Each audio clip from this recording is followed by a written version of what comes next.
قواعد و ضوابط ہوتے ہیں یا جتنی اس کی حدود و قیود ہوتی ہے اس کے اندر رہتے ہوئے میں اتنی ہی بات کروں گا جس میں میں کل آپ کے سامنے شرمندہ نہ ہو سکوں. اگر یہ اسمبلی ہوتی تو میں یقیناً آپ سے بہت ساری باتیں انشاءاللہ ایڈوانس میں کر کے جاتا جو اللہ کے فضل سے سب کی سب پوری ہوتی. لیکن میری پھر بھی کوشش ہوگی کہ جو آپ نے مطالبات میرے سامنے رکھے ہیں بہت ہی جائز مطالبات اس حوالے سے کہ آپ کی محنت، آپ کی لگن، آپ کا خلوص وہ آج ہم نے دیکھ لیا، بچوں کے اس ٹیلنٹ کو بھی دیکھ لیا، آپ کے معیار کو بھی دیکھ لیا، اور آج آپ یہ حق رکھتے ہیں کہ آپ کے جتنے بھی مطالبات ہیں وہ بغیر گنے جو ہیں وہ اللہ کے فضل سے پورے ہونے چاہیے.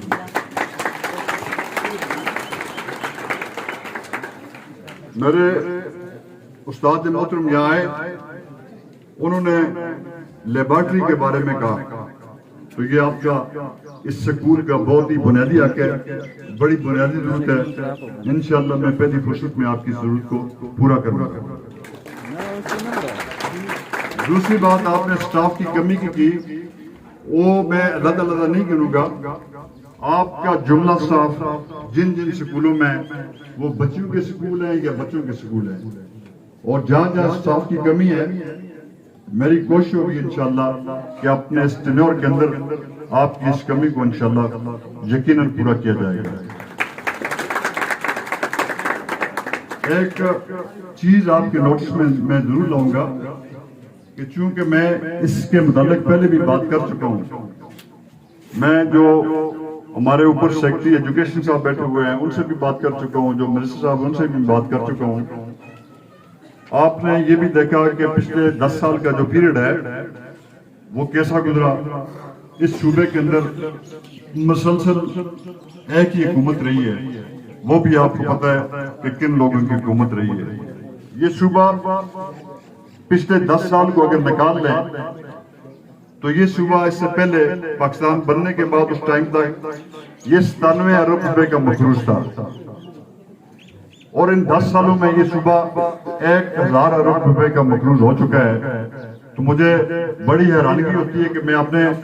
اس ڈسٹرکٹ کے اندر دیکھتا ہوں، اس صوبے کے اندر دیکھتا ہوں تو ہمیں تو کوئی چیز یہاں نئی نظر نہیں آئی. جو ہماری سڑکیں ہیں، جو ہمارا جتنا بھی انفراسٹرکچر ہے وہ سارا جس بری طرح تباہ ہوا ہے وہ آپ کے بھی سامنے اور میرے بھی سامنے ہے. میں بھی اس سوسائٹی کا ایسا ہوں، لیکن بد نصیبی یہ ہے کہ 1000 ارب روپے کے صوبے کو ہم مفروض کر چکے ہیں لیکن ہمارے سامنے دیکھنے کے لیے کوئی چیز نہیں ہے. اور اسی وجہ سے یہ بات میں کروں کہ سٹاف کی جو کمی ہے اس کے لیے نئی ہائرنگ کرنی پڑے گی، اور نئی ہائرنگ کے لیے پاکستان کے پاس اس وقت جو فائنینشل کرنچ ہے وہ بڑا ہی مشکل ہے. اس صورتحال میں انشاءاللہ اب آپ کے سامنے جو وفاق کے اندر سیٹ اپ بیٹھا ہوا ہے، اور خاص کر کے میں پرائم منسٹر شہباز شریف صاحب کا نام لوں گا، اوپر قیادت بیٹھی ہوئی ہے میاں نواز شریف صاحب کی ضرورت میں کہ جو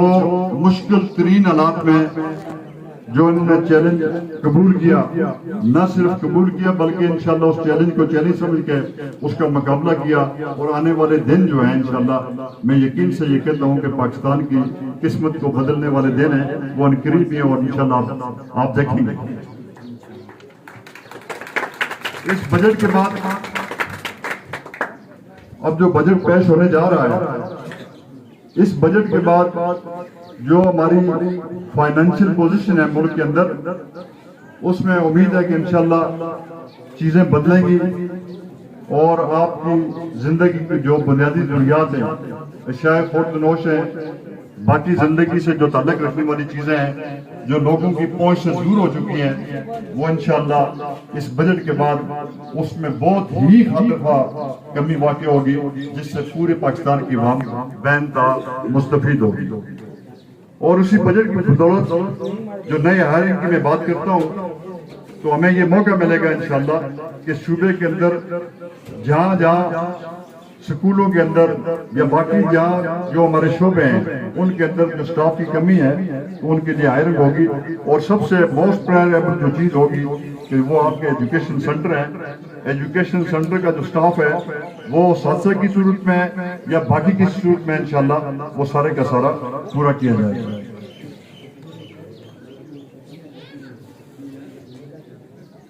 ٹھاکرا سکول کے حال کے بارے میں کہا گیا. یہ میرا وعدہ ہے کہ ٹھاکرا سکول کا حال انشاءاللہ میری کوشش ہوگی کہ میری موجودگی میں آپ کا حال بن جائے. اور جو سکول آپ کے بند پڑے ہیں, جتنے بھی سکول آپ کے بند پڑے ہیں, انشاءاللہ وہ سارے سکول نہ صرف کھلیں گے بلکہ اللہ کے فضل سے وہاں بچے جو ہیں تعلیم سے آراستہ ہوں گے.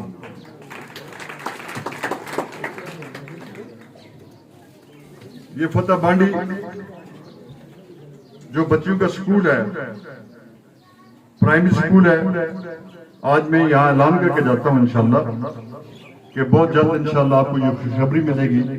کہ یہ پرائمری سے مڈل میں انشاءاللہ کنورٹ ہو جائے گا. اور جو آپ کا پرائمری سکول ہے لس کا بچوں کا, وہ انشاءاللہ پرائمری سے بہت جلد اسی کے ساتھ انشاءاللہ وہ مڈل سکول بن جائے گا. باقی جو اب تھوڑی سی باتیں میں سیاسی والے سے کروں گا, دو چار باتیں میں آپ سے کر سکتا ہوں. اب آپ سارے یہاں پہ, ہمیں میری خوش نصیبی ہے کہ آج کے اس پروگرام میں مجھے یہ موقع ملا کہ میں آپ سے مخاطب ہو سکوں. تو میں یہ سمجھتا ہوں کہ آپ تناول کے جو لوگ ہیں, NA14 کے جو لوگ ہیں, آپ بڑے خوش نصیب لوگ ہیں. آپ اس لیے بڑے خوش نصیب لوگ ہیں کہ میں تناول کی جو محرومیاں تھی اس سے میں بخوبی آگاہ ہوں کہ پاکستان بننے کے بعد تناول کی تاریخ میں نے تناول کی محرومیوں کے مقابلے میں پاکستان میں کہیں اور محرومی میں نے نہیں دیکھی. تو میں آپ کو اس لیے خوش نصیب کہتا ہوں کہ آپ بڑے خوش نصیب لوگ ہیں کہ آپ کو کیپٹن صفدر جیسا نمائندہ ملا. آپ کی 70 سال کی ان محرومیوں کو اس نے اللہ کے فضل سے 5 سال میں مکمل کیا. اور یہ کوئی معمولی بات نہیں ہے. میں جب بھی پی ایم ہاؤس گیا اور جب بھی میری کیپٹن صاحب سے ملاقات ہوئی, یا وہ رات کا وقت ہے, دن کا وقت ہے, سونے کا ہے, جاگنے کا ہے, اور کیپٹن صفدر کو میں جس طرح دیکھتا تھا, اس کے فکر کو میں دیکھتا تھا, اس کی بے چینی کو میں دیکھتا تھا, وہ ایک کمپیوٹر کی طرح ایک مشین کا پرزہ بنے ہوئے آپ لوگوں کی قسمت کو بدلنے کے لیے شب و روز اس نے نہ دن دیکھا نہ رات دیکھی. اس نے جو محنت کی ہے اس کا اجر نہ میں ان کو دے سکتا ہوں نہ آپ دے سکتے ہیں, وہ دینے والا یہاں بھی دے گا اور وہاں بھی دے گا. اور میں یہ آپ کی ترقی کا سفر, آج جن مسائل کے بارے میں آپ کہہ رہے ہیں کہ ہماری فلاں روڈ رک چکی ہے, ہماری بجلی کا فلاں منصوبہ وہ ابھی تک کمپلیٹ نہیں ہوا, میں آپ کو یقین سے یہ بات کہتا ہوں کہ اگر ترقی کے سفر میں یہ خلل پیدا نہ ہوتا, اور یہ 4 سال قوم کے بڑے لازوال سال تھے, اگر اس گورنمنٹ کی کنٹینیوٹی اس طرح جاری رہتی, تو میں آپ کو یقین سے یہ بات کہتا ہوں کہ آپ کے مسائل آج انشاءاللہ تقریباً اپنے اختتام کے بالکل قریب ہوتے. اور آج اس بات کا میں برملا یہاں پہ اعلان کر رہا ہوں کہ ترقی کا جو سفر رکا تھا انشاءاللہ وہ سفر اب دوبارہ بحال ہونے کو جا رہا ہے. اور آپ کے نمائندے یہاں سجاد ابان صاحب بیٹھے ہوئے ہیں, میرے بڑے بھائی ہیں, محترم بھائی ہیں میرے, کہ ان کا جو 4 سال کا ٹائم تھا یہ اللہ کو پتہ ہے, ہمیں پتہ ہے اور انہیں پتہ ہے کہ یہ کتنا تکلیف دہ ٹائم تھا. پاکستان کی تاریخ میں آپ نے بہت ساری یہاں پہ گھومتے آئیں, بہت سارے لوگ آئے, کوئی آمرانہ حکومتیں بھی آئیں, کوئی جمہوری حکومتیں بھی آئیں, لیکن لوگوں کے حقوق کے اوپر ڈاکہ ڈالنے کا یہ کانسیپٹ اس سے پہلے ہم نے نہیں دیکھا, جو ان 4 سالوں میں آپ نے بھی دیکھا اور پوری پاکستان کی قوم نے بھی دیکھا. نمائندہ جب بن جاتا ہے وہ کسی بھی پارٹی سے تعلق رکھتا ہو, وہ سب کا نمائندہ ہوتا ہے, وہ پورے علاقے کا نمائندہ ہوتا ہے, اور اس نمائندے کو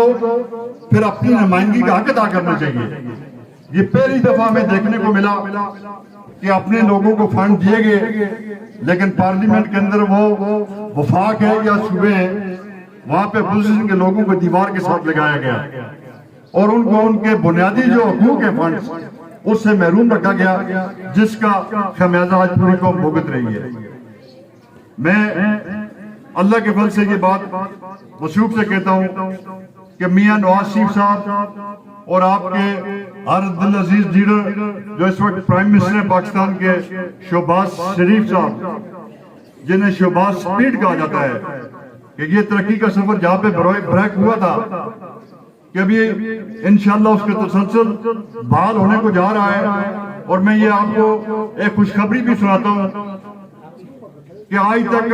جو آپ کے فائننس کے یہ کرائسس تھے، پورا ملک اس میں ڈوبا ہوا تھا، بڑی افراتفری تھی اور ملک کے اندر بڑی بے چینی تھی، اور اس بے چینی کی فضا میں آپ کے ملک کے اس فائنینشیل کرائسس کو بجائے سپورٹ کرنے کے جن لوگوں نے اس میں مزید اضافہ کرنے کی کوشش کی، آج وہ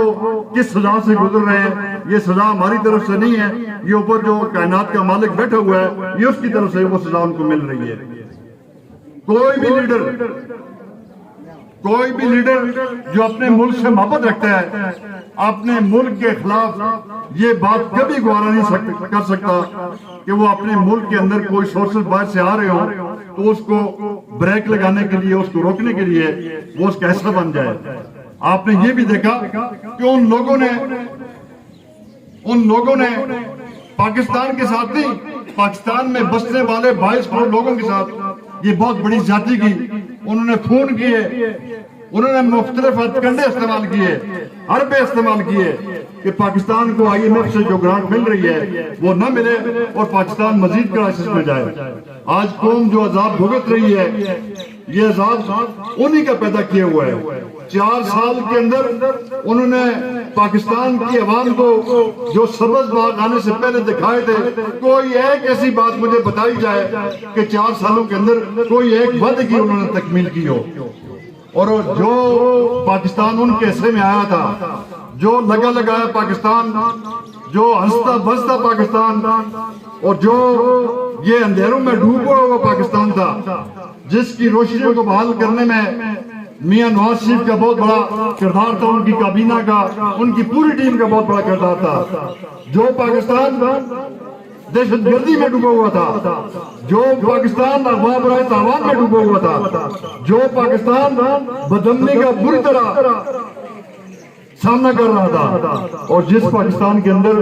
ڈرون اٹیک ہوتے تھے، سوسائڈ بمبر تھے، اس پاکستان کو نہ صرف امن کا گوہرا بنایا بلکہ دنیا کی ان صفوں میں لا کے کھڑا کر دیا